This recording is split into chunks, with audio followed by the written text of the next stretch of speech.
Assalamualaikum warahmatullahi wabarakatuh. Alhamdulillahirabbil alamin. Wa bihi nasta'in wa ala umuri dunya wa din wa ala alihi wa sahbihi ajmain. Untuk sahabat semua, sedulur duriang maupun sahabat Firman Asral yang dimanapun kalian berada, semoga kita semuanya selalu dalam lindungan Allah Subhanahu wa Ta'ala. Insya Allah pada malam hari ini mungkin kita tidak akan melakukan suatu penelusuran maupun suatu penarikan benda pusaka atau menguak misteri. Mungkin saya hanya akan menceritakan suatu kisah-kisah saya dulu sewaktu saya masih kecil sebelum saya terjun ke dalam dunia hikmah ya. Mungkin kita akan ngobrol saja, oke? Mungkin kita ke pinggir dulu sebentar dikarenakan ini tengah jalan, takutnya kita ditabrak di buri ya. Mungkin kita akan ke pinggir sedikit gitu. Nah, di sini bisa saudara lihat ya, kalau dilihat secara siang lah. Ini di sebelah sini gunung. Jadi saya itu suka dengan suatu pemandangan yang sangat indah. Suatu yang indah dilihat, indah dipandang, bukan hanya wanita saja. Tapi menurut saya ini yang lebih indah. Jadi kita bisa dari kita ini, wah Masya Allah Subhanallah. Jadi ciptaan Allah itu benar-benar indah gitu. Alam dunia ya seperti ini, apalagi di surga sana gitu kan.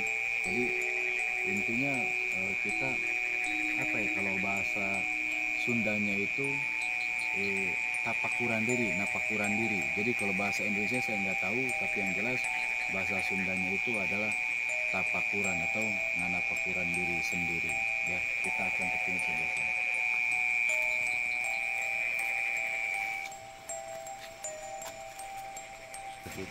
Jadi untuk dunia spiritual atau hal-hal yang gaib, saya tidak ingin terlalu terbuka dengan seseorang atau dengan siapapun. Dikarenakan takutnya seperti apa? Contohnya gini, saya bisa melihat secara langsung makhluk-makhluk atau jin lah bahasa kita, jin-jin yang ada di sekitar. Dan kemudian kameramen saya tidak bisa melihat. Nah, itu kemudian saya menceritakan, misalkan ini di sini di belakang saya ada sosok suatu sangat besar dan lain-lain. Nah, itu menurut pandangan saya. Nah, kemudian ketika pandangan dari kameramen saya itu tidak melihat apa-apa, nah otomatis di sini ada pro dan kontra, ada suatu gesekan. Masa iya kok saya nggak bisa melihat. Nah, disitulah kenapa dunia spiritual terkadang tidak banyak dipercaya oleh banyak orang. Dikarenakan seperti itu, ada pro dan kontra. Yang satu melihat secara langsung dan yang satu tidak bisa melihat. Nah, kenapa di situ banyak orang yang masih tidak percaya dengan dunia kemudian contohnya di belakang saya ini ya. Di belakang saya ini walaupun saya sedikit merasakan sesuatu yang sangat luar biasa, sesuatu yang sebenarnya ingin saya kuak ya. Cuma saya niatnya memang kemari hanya ingin memandang sesuatu yang indah, jadi mencari ketentraman, mencari kedamaian. Itu tujuan saya ke sini. Jadi ketika saya meniatkan suatu seperti itu, maka akan seperti itu, tidak akan berubah sama sekali.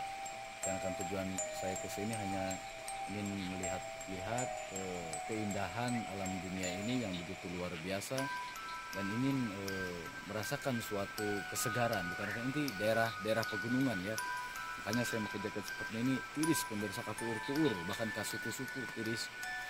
Saya ingin merasakan ketentraman, kedamaian, dan itulah pokoknya mah.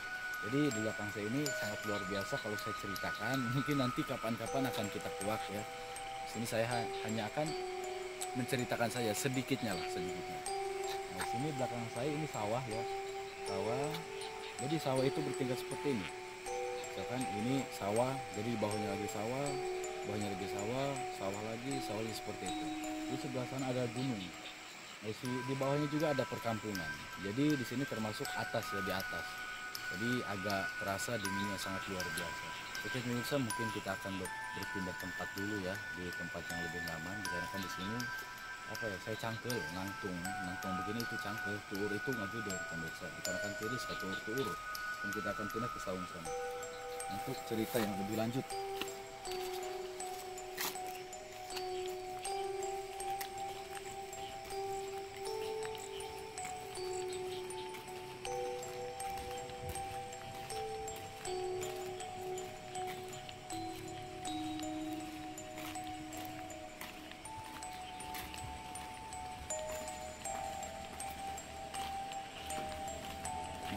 biasa kita di sini ya. Jadi ngobrolnya di sini biar enak, biar santai.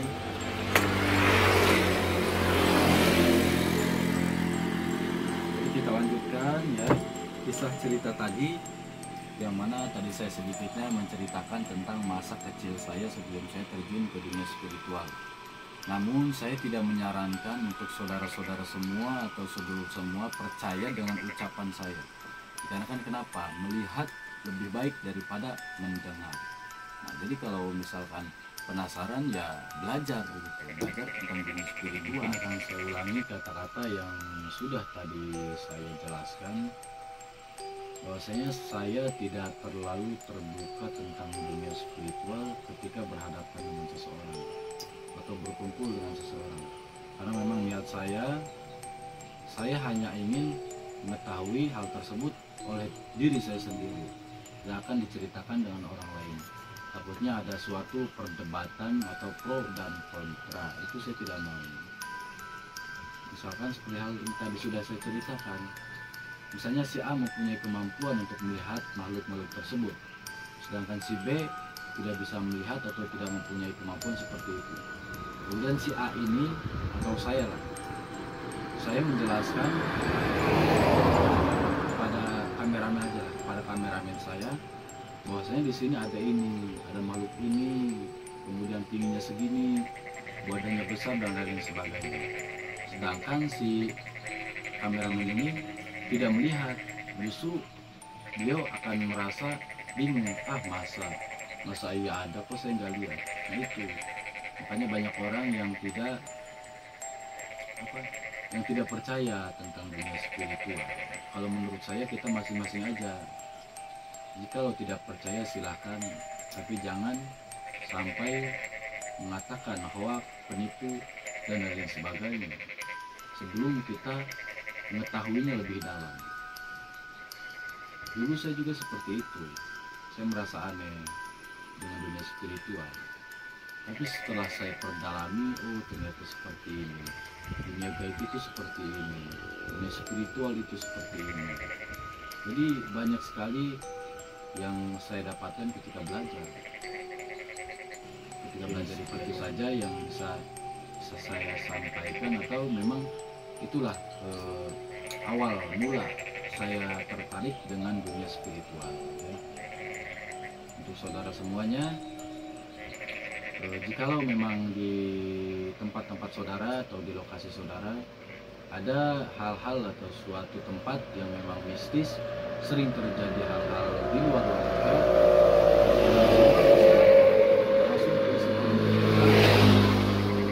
insyaallah bila mana tidak ada halangan maupun rintangan, saya dan juga tim akan meluncur ke lokasi untuk menguak hal-hal dunia mistis yang ada di tempat tersebut. Namun permintaan kami hanya satu saja, kami hanya meminta yang namanya narasumber, karena kan kami tidak mau melakukan suatu penelusuran atau menguak misteri tanpa adanya narasumber. Oke, untuk sahabat semuanya mungkin hanya itulah yang bisa saya sampaikan, kurang lebihnya mohon maaf. Bila mana kosakata saya ini kurang fasih dalam bahasa Indonesia, saya harap dimaklum dikarenakan saya jarang keluar, saya hanya di lembur saja. Jadi bahasa Indonesia ini agak paciwur. Jadi kalau bahasa Sunda insya Allah paparang pangan mulai beruna penutup. Sekian dari saya. Wabillahi taufiq wal hidayah. Assalamualaikum warahmatullahi wabarakatuh. Tetap di sini aja.